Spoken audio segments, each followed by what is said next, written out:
On one occasion, when Jesus was going to the house of a leader of the Pharisees to eat a meal on the Sabbath, they were watching him closely. Just then, in front of him, there was a man who had edema.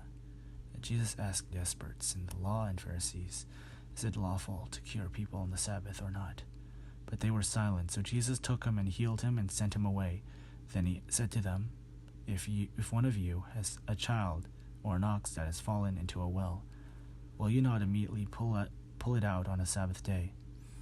And they could not reply to this. When he noticed how the guests chose the places of honor, he told them a parable.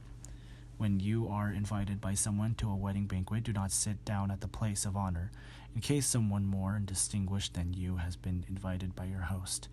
And the host who invited both of you may come and say to you, 'Give this person your place,' and then disgrace you would start to take the lowest place. But when you are invited, go and sit down at the lowest place, so that when your host comes, he may say to you, 'Friend, move up higher.' Then you will be honored in the presence of all who sit at the table with you. For all who exalt themselves will be humbled, and those who humble themselves will be exalted."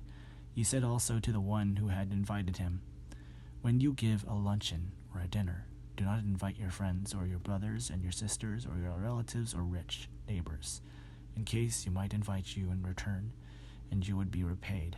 But when you give a banquet, invite the poor, the crippled, the lame, and the blind, and you will be blessed, because they cannot repay you, for you will be repaid at the resurrection of the righteous." One of the dinner guests, on hearing this, said to him, "Blessed is anyone who will eat bread in the kingdom of God." Then Jesus said to him, "So one gave a great dinner and invited many. At the time for the dinner, he sent his slave to say to those who had been invited, 'Come, for everything is ready now.' But they all alike began to make excuses. The first said to him, 'I have bought a piece of land, and I must go out and see it. Please accept my regrets.' Another said, 'I have bought 5 yoke of oxen, and I am going to try them out. Please accept my regrets.' Another said, 'I've just been married, and therefore I cannot come.' So the slave returned and reported this to his master. Then the owner of the house became angry and said to his slave, 'Go out at once into the streets and the lanes of the town, and bring in the poor, the crippled, the blind, and the lame.' And the slave said, 'Sir, what you ordered has been done. There is still room.' Then the master said to the slave, 'Go out into the roads and lanes and compel people to come in, so that my house may be filled. For I tell you, none of those who were invited will taste my dinner.' Now large crowds were traveling with him, and he turned and said to them, 'Whoever comes to me and does not hate father and mother, wife and children, brothers and sisters, yes, and even life itself, cannot be my disciple. Whoever does not carry the cross and follow me cannot be my disciple.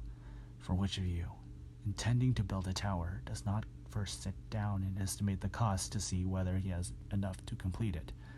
Otherwise he has laid a foundation and is not able to finish.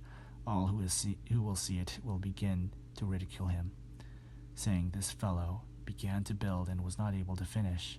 Or what king going out to wage war against another king will not sit down first and consider whether he is able with 10,000 to oppose the one who comes against him with 20,000?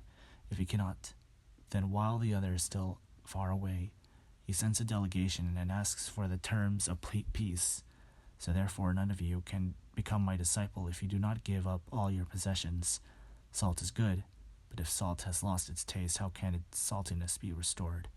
It is useful neither for the soil nor for the manure pile. They throw it away. If you have ears to hear, then hear."